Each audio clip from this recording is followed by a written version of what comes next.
우리가 앞 시간은 예수 그리스도의 세계, 계보 또는 역사 이런 제목으로 1절로 17절 말씀을 살펴봤고요. 오늘은 마태복음 1장 18절로 25절 말씀, 우리 예수 그리스도의 탄생에 대하여 말씀해 주고 있습니다. 오늘 본문은 예수님의 탄생에 대하여 말씀하시면서 예수님이 잉태되시는 일부터 설명을 하고 있는데, 이것이 보통 생육법이 아니라 성령으로 잉태되셨다는 것.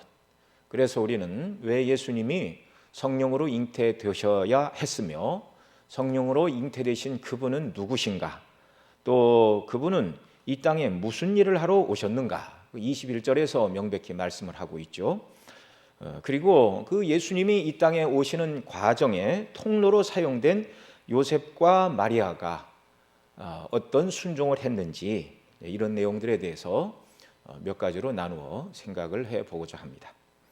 자, 먼저 예수님의 탄생은 성령으로 잉태되었다라고 우리가 읽은 18절, 그리고 성령으로 잉태되는 이 일이 이미 구약 성경에 예언된 일이라고 23절에서 두 군데에서 성령으로 잉태된 것을 말씀하고 있습니다.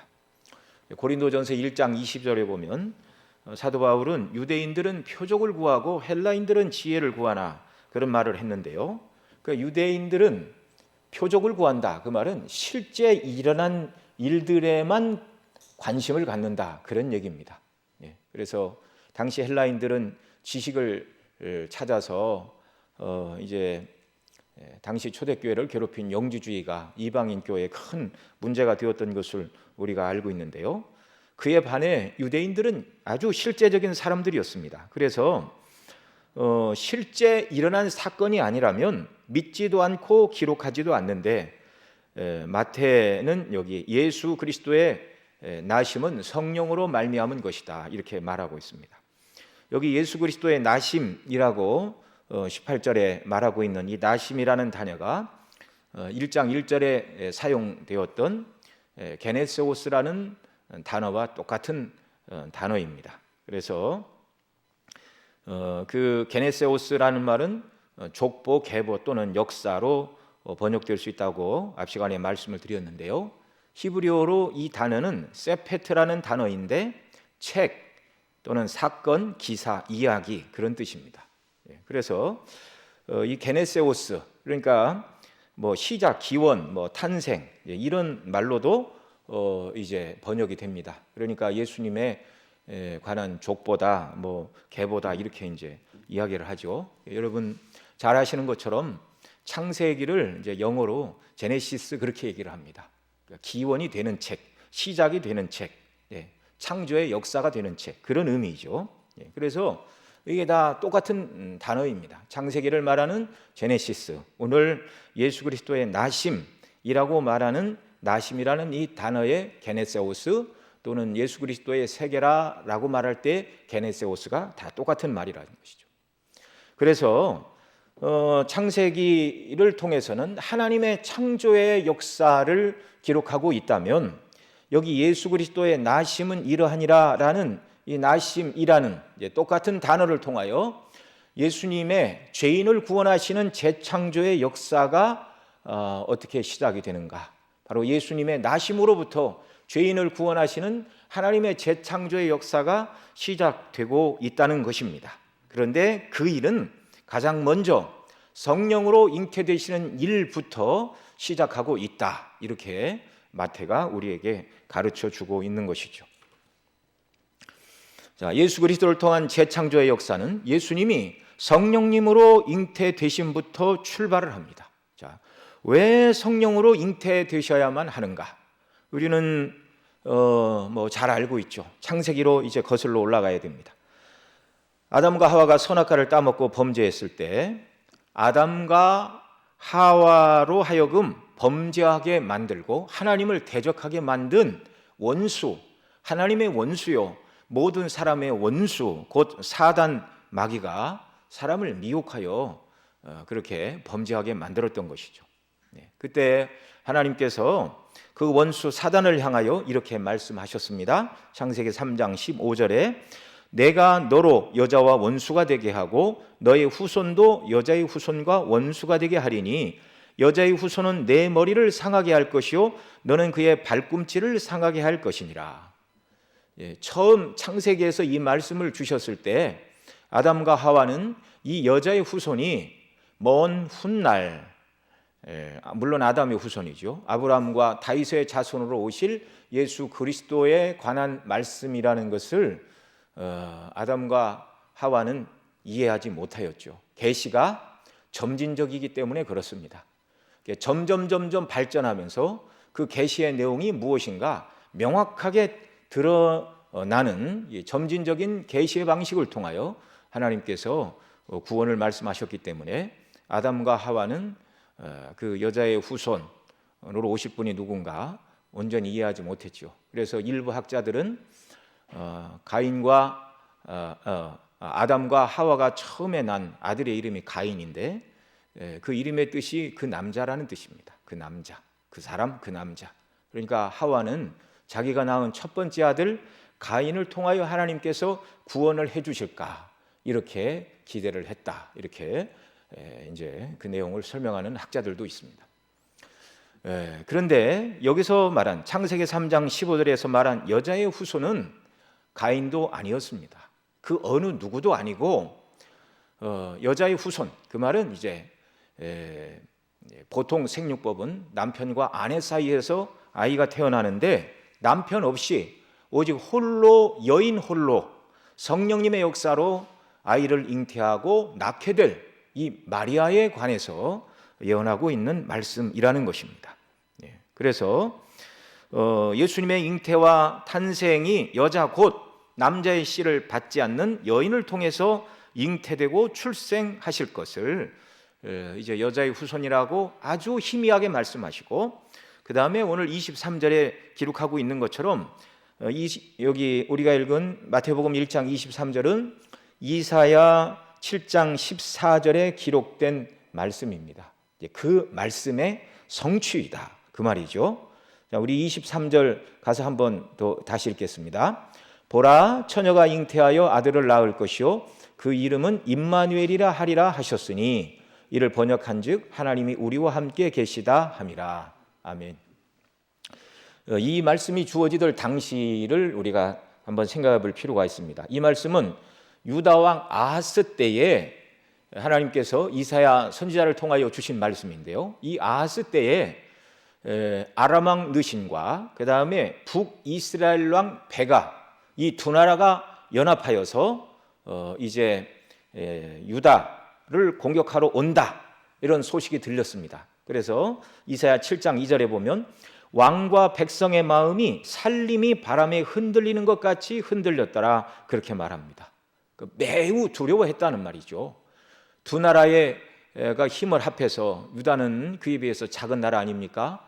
이 두 나라가 힘을 합해서 자기를 치러 온다 소리를 들을 때 왕과 백성의 마음이 살림이 바람에 흔들림같이 흔들렸더라. 몹시도 두려워하고 당황하고 어쩔 줄을 몰라 하고 있는 그런 상태였습니다. 그때 이사야 선지자가 여호와의 말씀을 가지고 아하스에게 나갑니다. 그리고 이렇게 말합니다. 아람 왕 느신과 르말리아의 아들을 두려워 말라. 이들은 연기나는 부직갱이 그루터기에 불과하며 그들의 도모가 서지 못하리라.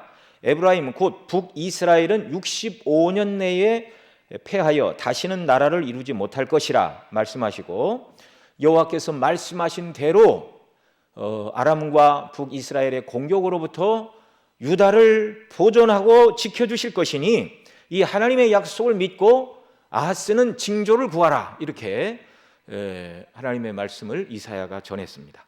그리고 말하죠. 깊은 데서든지 높은 데서든지 어떠한 징조라도 구하라.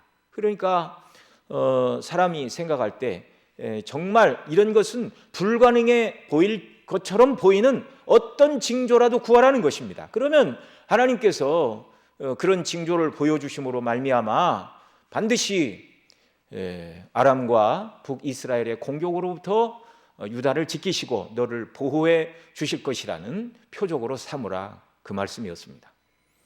이 말을 듣고 아하스가 대답을 합니다. 나는 구하지 아니하겠나이다. 나는 여호와를 시험하지 않겠나이다. 그렇게 대답을 했습니다. 이 말은 잘 이해를 해야 됩니다. 아이 뭐 징조까지 구합니까? 여호와께서 말씀하신 대로 나는 반드시 이루어질 줄을 믿습니다. 그러니 나는 징조 같은 것은 필요 없습니다. 그 말이 아니고요. 나는 여호와의 도움은 필요 없습니다. 그 말입니다. 징조를 구하지 않겠다 이 말은 나는 하나님의 도움이 없이도 이 어려움을 이겨낼 다른 방법이 있다 그 말입니다. 이미 이 아하스는 아수르의 원병을 청해 놓은 그런 상태였습니다. 조금만 버티면 원병이 와서 나를 구원해 줄 것이다. 참 다윗의 후손이 아하스 왕이었는데 너무나 기가 막힙니다. 어떻게 이렇게 악한 왕이 났는가? 그런데 이 놀랍게도 아하스의 아들이 또 히스기야 왕이라는 것이 또 놀랍습니다. 그 하나님의 구원의 행사는요 사람의 마음대로 할 수 없다라는 사실을 우리가 또 알게 되죠. 이때 이사야는 아하스를 책망한 후에 일방적으로 징조를 말씀합니다. 그 징조가 바로 이것입니다. 그러므로 주께서 친히 징조를 너희에게 주실 것이라. 보라, 처녀가 잉태하여 아들을 낳을 것이요 그 이름은 임마누엘이라 하리라. 대저 아이가 악을 버리며 선을 택할 줄 알기 전에 너희 미워하는 두 왕의 땅이 패한 바 되리라. 여러분 1차적으로 이 예언의 말씀은 그 다음에 이제 이사야가 결혼을 하여 아이를 낳게 됩니다. 마할랄레 살레바스라 아주 어려운 이름이었는데요.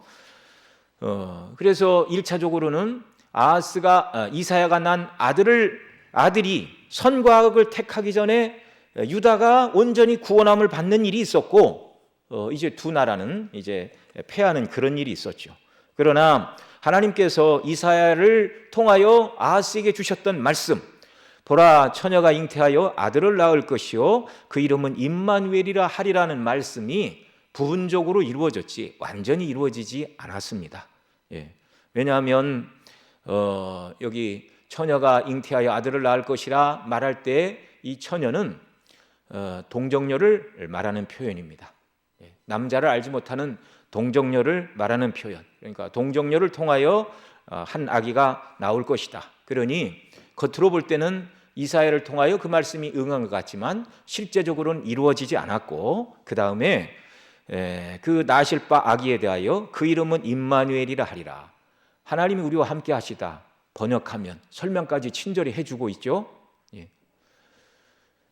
처녀 몸에 잉태되어 하나님이 우리와 함께 하시다. 곧 하나님의 아들로 이 땅에 오신 분은 예수 그리스도밖에 없는 것입니다. 그러니까 하나님께서 이사야를 통하여 아하스에게 이 말씀을 주신 것은 가까운 장래에 이사야가 아들을 낳고 그 아들이 선과 악을 분별하기 전에 유다가 1차적으로 구원을 얻게 될 것이지만 진정한 이스라엘, 참된 유다, 곧 택한 백성, 교회를 말하죠. 주님의 몸된 교회가 진실로 구원 얻는 것은 바로 처녀가 잉태하여 아들을 낳게 되고 그 이름을 임마누엘이라 부르게 될 동정녀 마리아의 몸에 예수님이 잉태하시고 그분이 이 땅에 오셔서 구속사역을 이루심으로 이 말씀이 성취가 된 것이죠. 그래서 하나님이 우리와 함께 하신다는 약속에 예수님 당시에는 예수님과 함께 거하던 사람들, 주님이 그들과 함께 식사도 하시고 잠도 주무시고 병도 고쳐주시고 죽은 자도 살리시고 이런 일을 통하여 하나님의 아들이 그들과 함께하는 임마누엘의 복을 당시 사람들은 누렸고 그 다음에 예수님 승천하신 이후에 저와 여러분은 믿는 우리에게 성령을 주심으로 말미암아 오늘도 예수 그리스도는 성령 안에서 저와 여러분 모두에게 임마누엘로 함께 하심을 믿으시기 바랍니다. 이 복을 지금 믿는 자 모두가 또한 동일하게 누리고 있는 것이죠. 자, 그러면 왜 예수님은 성령으로 잉태되셔야 했는가? 우리 교회에서는 하도 여러 번 말씀을 드렸기 때문에 잘 알고 계시죠. 그러나 하나님의 복음의 말씀은 듣고 또 마음에 새겨야 됩니다. 하나님의 아들이 사람의 몸을 입고 이 땅에 오셔야 하니 당연히 하나님의 성령으로 잉태되셔야 이 땅에 오실 수 있는 것이죠. 단순히 사람의 아들이라면 남편과 아내 사이에서 잉태가 되지만 하나님의 아들이 이 땅에 오셔야 되니 하나님의 방법으로 그 성령의 역사로 잉태되셔야만 하나님의 아들이 이 땅에 오실 수가 있는 것입니다. 누가복음 1장 35절에 보면 천사가 대답하되 이 마리아에게 하시는 말씀이었습니다. 가로되 성령이 내게 임하시고 지극히 높으신 자의 능력이 너를 덮으시리니 나실 바 거룩한 자는 하나님의 아들이라 일컬으리라. 예. 성령으로 예수님이 마리아의 태에 잉태되신 것은 정말 신비 중에 신비이죠. 그 신비로운 일을 우리가 알려고 따져서는 안 되는 것입니다. 그러나 분명한 것은 하나님의 아들이 잉태되시는 일은 하나님의 성령의 역사로만 되는 일이었다는 사실입니다. 또한 죄 없는 참 사람의 몸을 입으셔야 했기에 예수님께서 죄가 없이 이 땅에 오셔야 했기에 남자의 씨를 받지 않고 성령으로 잉태되셔서 참 사람으로 이 땅에 오셔야 했기 때문에 성령으로 잉태되시는 일이 필요했다는 말입니다. 만일 인간 아버지 요셉의 씨를 통해 오셨다면 예수님도 저와 여러분과 똑같은 원죄를 가지고 태어나게 되고 이 아담의 타락한 본성을 물려받아 원죄뿐만 아니라 원죄로부터 파생하는 번제를 지울 수밖에 없는 것입니다. 만일 예수님에게 죄가 하나만 있어도 하나님과 죄인 사이에 중보자가 될 수 없고 대속의 제물이 되실 수가 없는 것이죠. 그래서 성령으로 잉태되어 오실 아기에 대하여 이사야 9장에 보면 6절에서도 우리 아까 예배 시작할 때도 이사야 9장을 읽었는데요. 그분은 기묘자라. 놀라운 분입니다. 인간의 머리로 헤아릴 수 없는 원더풀한 분입니다. 이 방식을 통하여 오셨습니다. 하나님과 사람 사이의 중보자로 오셔야 하니 그분은 하나님이셨습니다. 한 분 안에 두 인격을 가지고 계시다 그 말이죠. 하나님과 죄인 사이의 중보자가 되셔야 하셨으니 그분은 하나님이셨고 또한 참 사람이셨습니다. 그래서 하나님과 사람으로서 거룩하신 하나님 아버지와 죄인 사이의 유일한 중보자요 유일한 구원의 주님이 되시기 위하여 이렇게 성령으로 잉태하사 참 하나님의 아들로 참 사람으로 잉태되시어 이 땅에 오셔야만 했다는 사실입니다. 그리고 이제 21절에 보면 예수님이 오셔서 행하신 일이 무엇인가를 말씀해 주고 있는데요. 우리 21절 말씀 같이 한번 더 읽겠습니다. 시작. 아들을 낳으리니 이름을 예수라 하라. 이는 그가 자기 백성을 저희 죄에서 구원할 자이심이라 하니라. 아멘. 아들을 낳으리니 이름을 예수라 하라. 이는 그가 자기 백성을 저희 죄에서 구원할 자이심이라. 자, 이 땅에 오신 구주의 이름은 예수입니다. 예수. 예수라는 이름은 여호와는 구원이시다 그런 뜻인데요. 예수 이게 신약 헬라어로 예수이고 구약식 표현으로는 여호수아입니다. 그래서 구약 성경을 헬라어로 번역한 것 70인역이라고 말씀을 드렸죠. 구약 히브리어를 신약의 사람들이 쓰는 물론 예수님 이후 신약 시대 번역된 것은 아니고 헬라가 이렇게 모든 나라를 통일했을 때 주전 200년 경에 그러니까 예수님이 탄생하시기 이미 이전에 구약 성경이 헬라어로 번역이 되어 있었습니다. 그걸 70인역이다 그렇게 말하는데요. 70인역에서도 여호수아를 예수라고 번역을 하고 있습니다. 그러니까 헬라어의 이렇게 어미 이렇게 어두 어미 이렇게 말하잖아요. 이렇게 뒤끝 부분을 이렇게 운율을 맞추기 위하여 여호수아를 헬라어로 번역할 때 예수 이렇게 번역을 했습니다. 그래서요 구약 시대에 여호수아로 불린 예수 그리스도의 예표가 되는 두 사람이 특별히 있었습니다. 하나는 여러분 잘 아시는 것처럼 모세의 시종으로서 가나안을 정복할 때 실제적으로 그 백성들을 이끌고 가나안 땅을 정복하여 들어간 이스라엘의 대장군 여호수아. 바로 이 사람이 예수 그리스도의 예표였습니다. 또 다른 여호수아는 누구인가? 바벨론 포로에서 돌아올 때 당시 대제사장이 여호수아였습니다. 이렇게 예수님은 여호수아로서 정말 우리 구원의 대장이시고 또 우리 신앙 고백의 대제사장이 되시는 분이라는 걸 구약에서도 이렇게 언뜻 보여주시고 있죠. 예수님이 이 땅에 오셔서 무슨 일을 하시는가? 그 백성을 이끌고 가나안 땅이 상징하는 천국으로 우리를 인도하시는 분이 누구신가? 우리 믿음의 주요, 온전케 하시는 예수 그리스도 그분이시고요. 또 우리를 하나님 앞에서 정말 정결하고 흠이 없는 자로 세우시는 대제사장이 바로 예수 그리스도이십니다. 그분은 친히 성전이 되셨고 제사장이 되셨고 제물이 되셔서 완전한 속죄의 제사를 하나님 앞에 드려 믿는 저와 여러분을 이제 의롭다 선언하시고 모든 죄값을, 구약시대에 죄를 지으면 성전에 이런 짐승을, 소와 양과 염소, 비둘기 이런 것들을 끌고 가서 피를 흘려 제사를 드리고 사죄함을 받았는데 그 모든 것들은 다 예표라는 걸 우리가 알고 있습니다. 예수님이 십자가에서 흘리실 보혈의 피의 예표인데 주님이 이 피를 친히 흘리셨고 대제사장이 되셨고 제물이 되셨고 성전이 되셔서 저와 여러분을 구원하시러 이 땅에 오셨다는 말이죠. 자, 예수님은 우리의 구원자가 되시오 구체적으로 어디에서 우리를 구원했는가? 자기 백성을 저희 죄에서 구원할 자, 이렇게 말씀하고 있습니다. 자기 백성, 택한 자기 백성이다 그 말이죠. 혈통적으로 유대인뿐만 아니라 이방인들이라 할지라도 영원전에 택하신 자기 백성을 구원하시기 위하여 이 땅에 오셨습니다.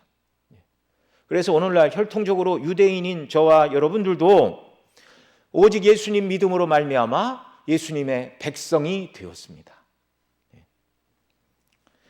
그들을 죄에서 구원하여 주시는 일이 바로 예수님이 하시는 일인데요. 자, 21절에 있는 것처럼 그가 자기 백성을 저희 죄에서 구원할 자이심이라. 저희 죄에서 구원하신다. 이 죄에서 구원하신다는 말은 이제 두 가지로 우리가 이해를 할 수가 있습니다. 첫째는 우리의 모든 죄를 대신 짊어지시고 대속의 죽으심을 통하여 우리 죄의 책임과 죄의 저주에서 저와 여러분을 구원해 내셨습니다. 그래서 예수님 믿으면 우리 모든 죄가 사함을 받고 지옥까지 않는다 그 말이죠. 죄의 책임과 저주로부터 우리를 구원해 내셨습니다. 그러나 그것뿐만이 아니라 둘째로 우리로 하여금 잘 우리가 들어야 되는데요. 어떤 죄를 지어도 다 용서받았으니 아무 때나 죄를 지어도 회개하면 된다. 죄에 대한 담대함을 주시는 그런 구원이 아니라 죄로부터의 자유함을 주시기 위하여 죄로부터의 구원을 위하여 이 땅에 오신 것이죠. 예수님이 나의 죄를 대신 지시고 죽으실 때 사도 바울은 로마서 6장에서 그걸 가르쳤죠.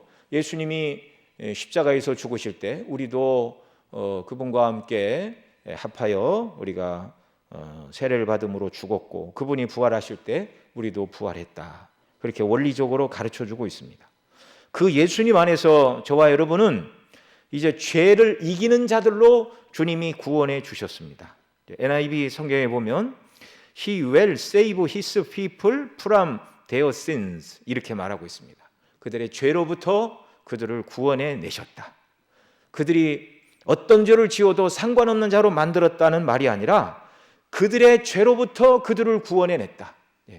죄의 책임과 저주로부터 용서하시는 은혜뿐만 아니라 그리스도의 십자가의 은혜를 붙들고 나가는 자들이 죄를 이기는 자들이 되도록 하시기 위하여 이 죄로부터 구원하시기 위하여 오셨다라고 성경은 말씀하고 있습니다.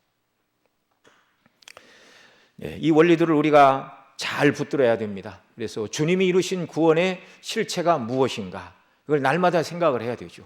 그래서 예수님 믿기만 하면 죄사함 받고 지옥 가지 않으니 어떤 죄를 지어도 상관없다고 말하는 그런 이단들이 하는 말이 너무나 틀렸다는 걸 우리가 확증하며 살아야 됩니다. 생명의 참 복음, 생명의 참 복음, 그리스도의 사랑을 받았고 하나님의 성품으로 지으심을 받은 저와 여러분들이 믿기 이전에 똑같은 죄를 여상하게 지으면서 나는 구원받은 하나님의 자녀입니다. 하나님을 닮아 의로운 성품을 갖고 있고 하나님을 닮아 사랑의 성품을 가지고 있다. 그렇게 말할 수 없는 것이죠. 하나님을 닮아 거룩을 추구하는 사람이다, 이렇게 말할 수가 없는 것입니다. 죄로부터 우리를, 죄의 책임으로부터 우리를 구원하러 오셨을 뿐만 아니라 우리가 죄를 이기는 사람들이 되라고 십자가에서 구원하여 주시기 위하여 오신 주님이라는 말이죠. 자, 예수 그리스도를 이렇게 믿는 사람들, 이 사람들이 이제 어떻게 믿고 어떻게 살아야 되는가를 우리가 이제 예수님이 이 땅에 오시는 통로로 사용된 마리아와 요셉의 예를 통해서 우리가 어떻게 믿고 어떻게 살아야 되는가를 우리가 더 발견을 해야 하겠습니다. 자, 예수님이 오시는 통로로 요셉의 가정, 요셉과 정혼한 마리아의 몸을 통하여 예수님이 성령님으로 잉태되시고 이 땅에 오셨는데요, 참으로 성령님께서 놀라운 일을 행하셨으니 영광스럽고 기이하고 아무나 경험할 수 없는 특별한 이적과 체험을 한 사람들이 마리아와 요셉입니다. 그러나 그 일은 그렇게 간단하기만 한 일은 아니었다는 걸 우리가 알아야 됩니다. 누가복음 1장에 보면 가브리엘 천사가 이 마리아를 찾아가 수태 고지를 하죠. 이제 하나님의 능력이 너를 덮으시려니 내가 아들을 낳을 것인데 하나님의 아들을 낳게 될 것이다, 그런 수태 고지를 받게 됩니다. 오늘 본문 18절에서 보면 그 모친 마리아가 요셉과 정혼하고 동거하기 전에, 이 동거했다는 말은 정식으로 결혼식을 올리고 결혼 생활을 시작하기 전에 라는 말입니다. 그런데 이때 마리아가 정말 요셉과 정혼하고 동거하기 전에 어떤 일이 일어났는가? 성령으로 잉태된 것이 나타났더니 라고 말하고 있습니다. 참으로 믿음이 없는 사람들이 볼 때는 정말 놀라운 일이, 이해할 수 없는 일이 벌어지게 된 것이죠. 자, 그러면 마리아의 몸에 성령으로 잉태된 것이 나타난 것이 어느 때쯤인가 우리가 추적해 볼 수 있죠. 이때는 마리아가 가브리엘 천사의 수태 고지를 듣고 내 친족 엘리사벳도 본래는 아이를 낳지 못한다 하였는데 이미 아이를 잉태한 지가 6개월이 넘었다라는 그 이야기를 듣고 이제 이 마리아가 친족 엘리사벳을 만나러 가서 이제 거기서 이제 마리아가 오자 엘리사벳이 내 주의 모친이 내게 나오시는도다, 태중에 있는 내 아기가 뛰논다, 이렇게 하면서 하나님께 영광을 돌리는 그런 내용이 누가복음 1장에 기록이 되어 있죠. 그리고 이제 하나님의 은혜 가운데 복되게 3개월간 교제를 하다가 이제 엘리사벳이 산딸이 되어 마리아가 이제 집으로 이제 돌아오게 됩니다. 바로 이제 그때인 것으로 보여집니다. 아기를 갖고 3개월이 지나면 입덧이 시작되고 시간이 지나면 배가 불러오게 됩니다. 이때 마리아와 정혼한 요셉은 마리아가 이상하다는 것을 알게 되었습니다. 임신한 사실을 알게 되었다는 말이죠. 그래서 마리아가 임신을 했구나, 이걸 깨달은 요셉의 반응이 19절입니다. 19절 같이 읽습니다. 그 남편 요셉은 의로운 사람이라 저를 드러내지 아니하고 가만히 끊고자 하여, 이렇게 말씀하고 있습니다. 이 마리아는 자신이 성령으로 하나님의 아들을 잉태하였지만 정혼한 요셉에게 그 어떤 말도 하지 않은 것으로 보여집니다. 여인으로서 하나님의 아들을 잉태하고 낳고 기르는 것보다, 이거보다 더 영광스러운 일이 없죠. 예수님이 이 땅에 오시는 통로가 되어 하나님의 아들을 낳고 기르고 그분이 모든 택한 백성들의 구원의 주님으로서의 모든 일을 감당하도록 문을 열어준 것이 이제 말이 아닙니까? 너무나 영광스럽고 놀라운 일이고, 창조 이후 예수님 재림하시는 날까지 이런 일은 오직 단 한 사람, 마리아를 통해서만 일어날 가장 단 하나의 유일한 사건이었습니다. 너무나 영광스러운 일이죠. 그러나 반대로 이 일은 평범한 사람들의 방식을 따라서 되는 일이 아니었기 때문에 굉장한 위험성도 동시에 내포하고 있었습니다.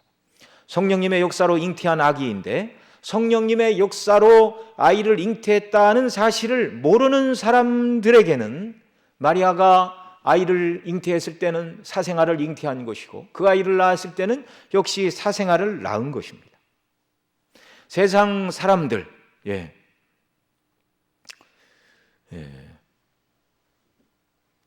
이 마리아가 정혼한 남편을 배신했다, 이렇게 말할 수밖에 없죠. 당시 가늠한 여인들이 받아야 되는 형벌은 모세 율법에 의하면 돌에 맞아 죽어야 되는 것이었지만 예수님 그 당시에도 사람들이 돌에 맞아 죽는 것은 흔한 일은 아니었습니다. 그러나 평생 사생아를 낳았다라는 손가락질은 감수할 수밖에 없는 그런 일이었습니다. 그러나 마리아는 이 모든 일을 행하시는 하나님께서 계획하신 일을 이루실 것을 확실히 믿었습니다. 하나님의 거룩한 뜻이 반드시 이루어진다. 하나님께서 나에게 말씀하신 대로 내 태중에 하나님의 아들을 잉태하게 하신 그 하나님께서 반드시 하나님께서 목적하신 구원의 사건을 이루어 가실 것이다. 그리고 하나님께서 이 일을 이루도록 나를 붙들어 줄 것이다. 그래서 하나님께서 이 일을 이루어 가시는 과정에 있어서 은혜 받은 내가 감당해야 될 몫이 있다면, 조금 더 설명을 하면, 내가 하나님의 아들을 낳고 구원 사역을 이루는 그런 통로로 쓰임받는 영광스러운 이 일로 선택을 받았는데, 이런 특별한 선택을 받고 은혜를 체험하고 지금 이적을 경험하고 있지 않습니까? 성령님으로 역사하사 자기 태중에 아기 예수님이 자라고 있습니다. 자, 이런 특별한 일에 내가 부름을 받고 이적을 체험하고 하나님께 쓰임을 받고 있다면 이 일로 말미암아 그 어떤 어려움과 고난과 또는 비난과 고생이 온다 할지라도 온전히 하나님을 신뢰하며 마리아는 감당하겠다, 이렇게 마음을 먹은 것입니다. 그래서 누가복음에 보면 주의 계집종 이온이 그 여인은 온전히 순종하기를 원하였습니다. 주의 말씀대로 되기를 원하나이다. 여러분, 만일 하나님께서 저와 여러분에게 어떤 특별한 이적을 주셨다면 우리는 그런 이적을 체험하고 막 사람들에게 내가 체험한 이적에 대해서 말하고 싶어 할 것입니다. 하나님께서 나에게 놀라운 일을 행하셨습니다. 여러분 한번 보십시오.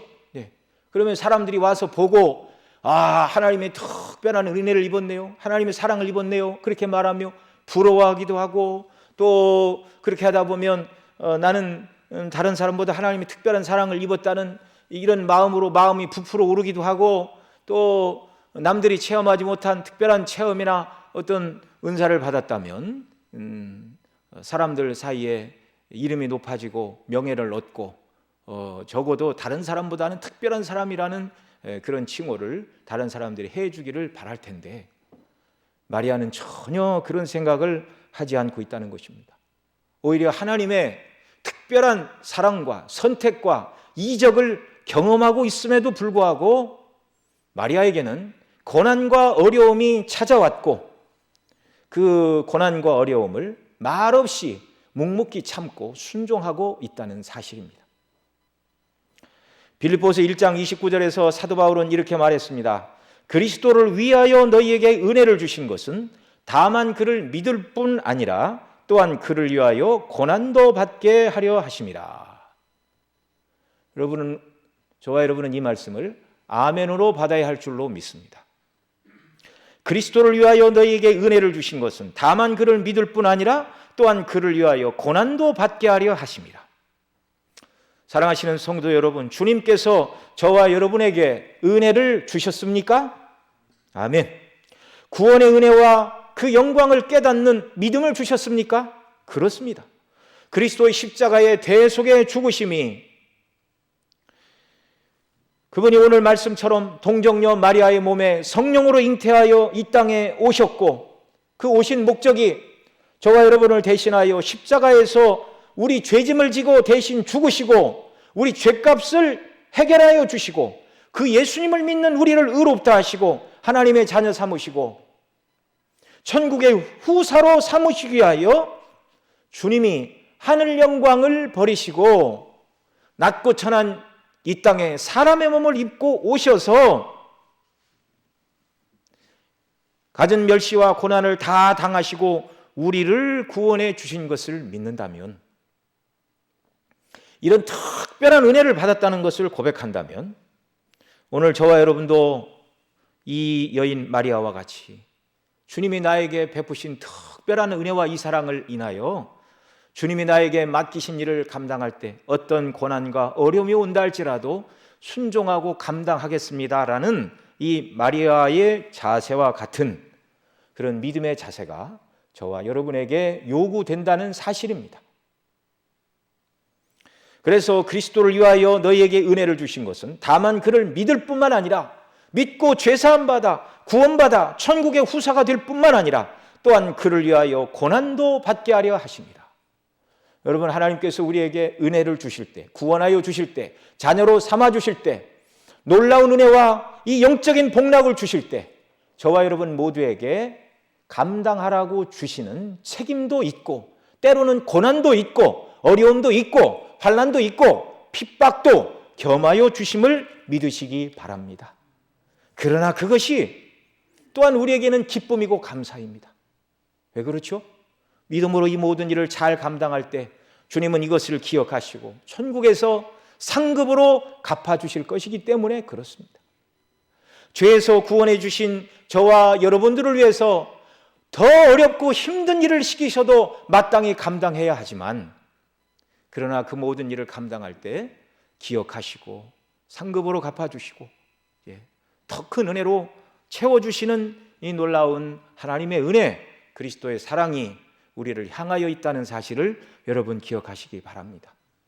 그러니 예수님 믿고 구원받아 하나님의 자녀가 된 저와 여러분은 예수님 믿었으니 우리 인생에는 어떤 어려움도, 어떤 고난도, 어떤 불편함도 생기지 않기를 기도해서는 안 되는 것이죠.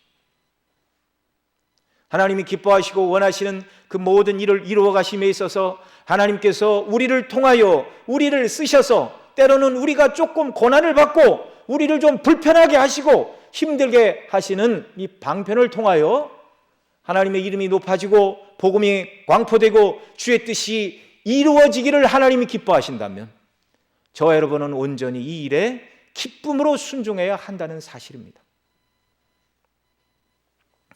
이런 삶은 마리아뿐만 아니라 요셉도 마찬가지였습니다. 그는 의로운 자로서 19절에 말하죠. 그 남편 요셉은 의로운 사람이라.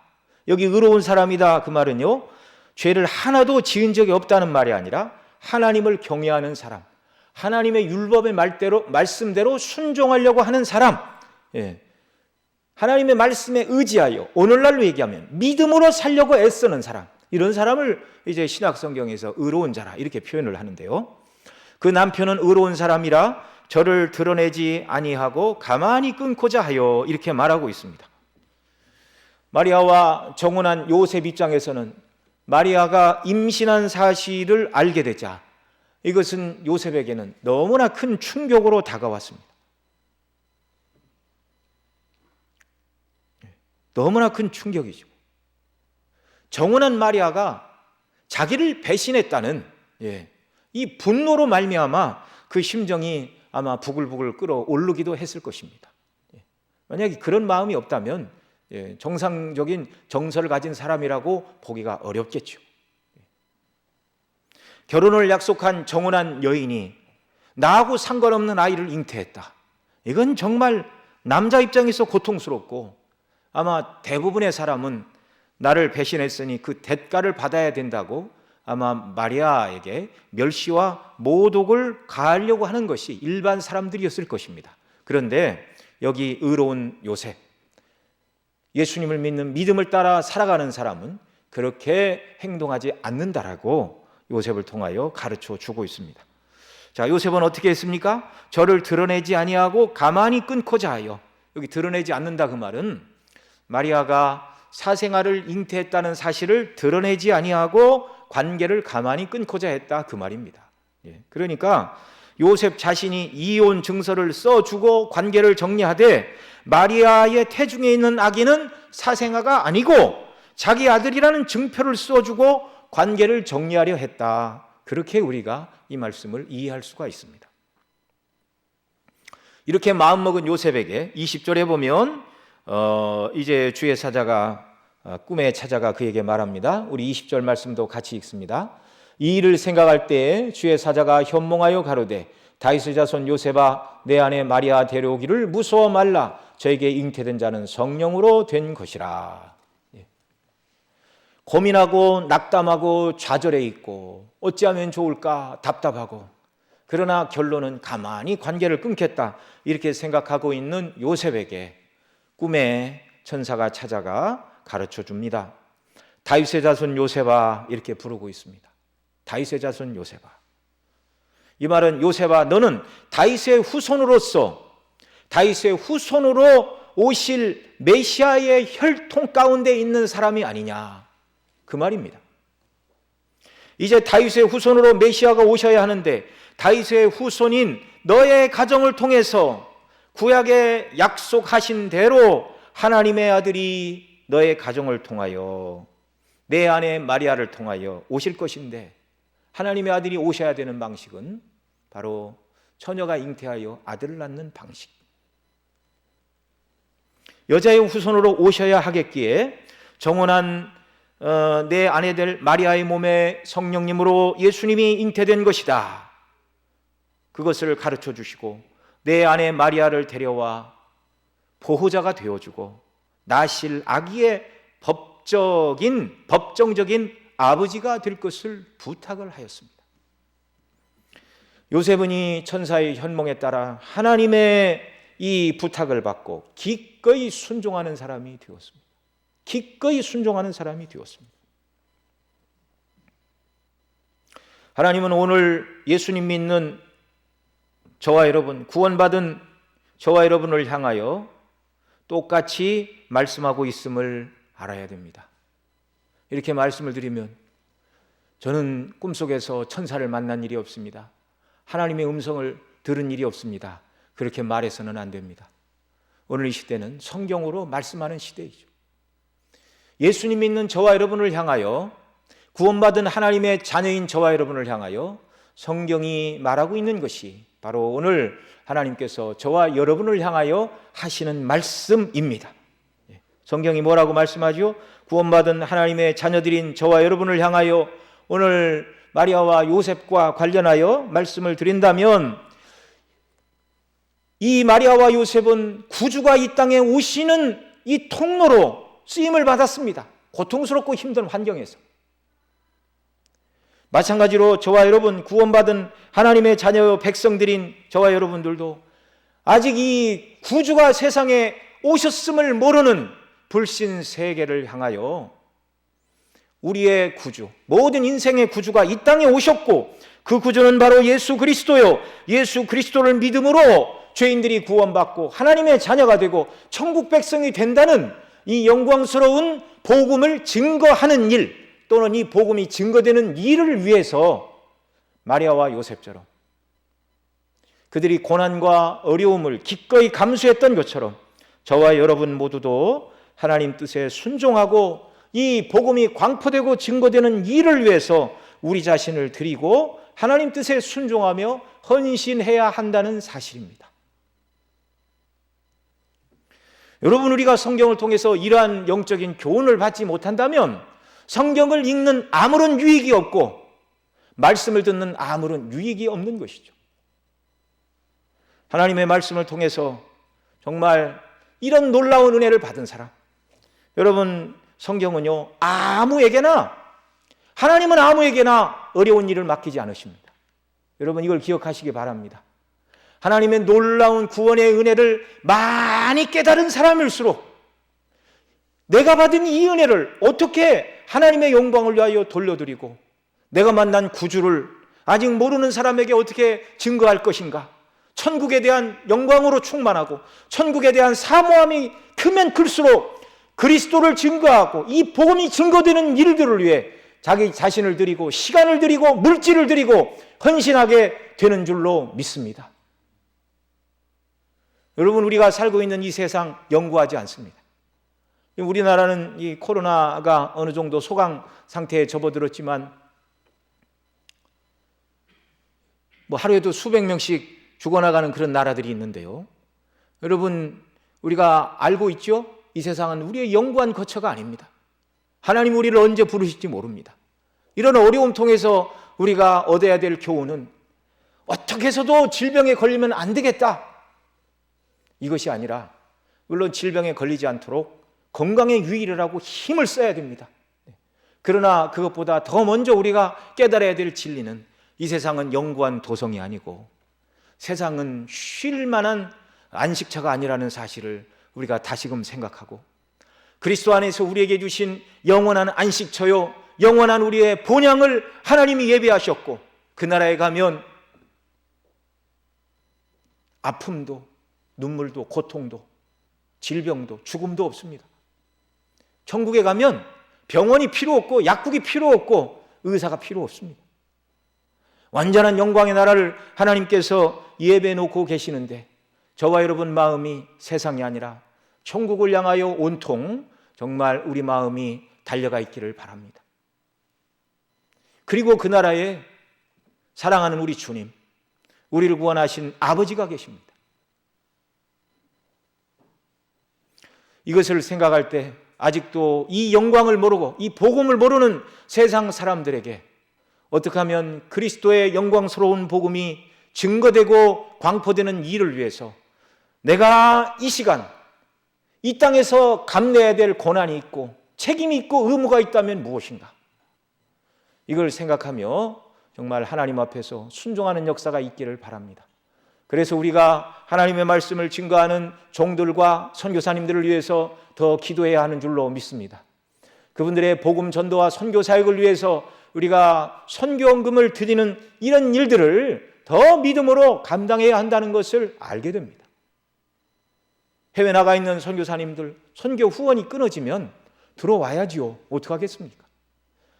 이 코로나로 인한 경제적인 어려움이 속히 가시고, 또 우리가 하나님 앞에서 기도하고 또 헌신하고 물질로 복음의 확장과 영광을 위해서 더 충성을 하는 이런 역사. 그래서 이 놀라운 구원의 은혜를 깨달은 자답게 하나님이 기뻐하시는 일을 위해서 온전히 우리 자신을 드리고 이 일로 달려나가는 저와 여러분 모두가 되시기를 바랍니다. 기도하시겠습니다. 사랑하시는 아버지 하나님, 고맙고 감사합니다. 죄인된 저와 여러분들을 죄인된 저희들을 구원하시기 위하여 하나님께서 그 아들을 이 땅에 사람의 몸을 입고 태어나 그리스도가 되어 구속의 사역을 완전히 이루도록 은혜를 베풀어 주셨습니다. 하나님의 아들이 사람의 몸을 입고 이 땅에 오신 예수님, 그 다음에 기름 부음을 받은 그리스도로서 우리를 위한 구속의 사역을 완전히 이루셨습니다. 이 놀라운 예수님이 이루신 이 복음의 역사로 말미암아 예수님 믿고 구원받은 하나님의 자녀들, 우리 모두가 이 예수 그리스도의 영광스러운 복음이 광포되고 증거되는 일들을 위해 기쁨으로 그리스도를 위하여 고난도 받게 하려 하심이라는 이 말씀 붙들고 마리아와 요셉과 같이 순종하며 복음이 광포되는 일을 위하여, 주의 뜻이 이루어지는 일을 위하여 순종하며 헌신하는 삶이 되도록 은혜 위에 은혜를 베풀어 주옵소서. 우리 구주 예수님의 이름으로 기도드리옵나이다. 아멘.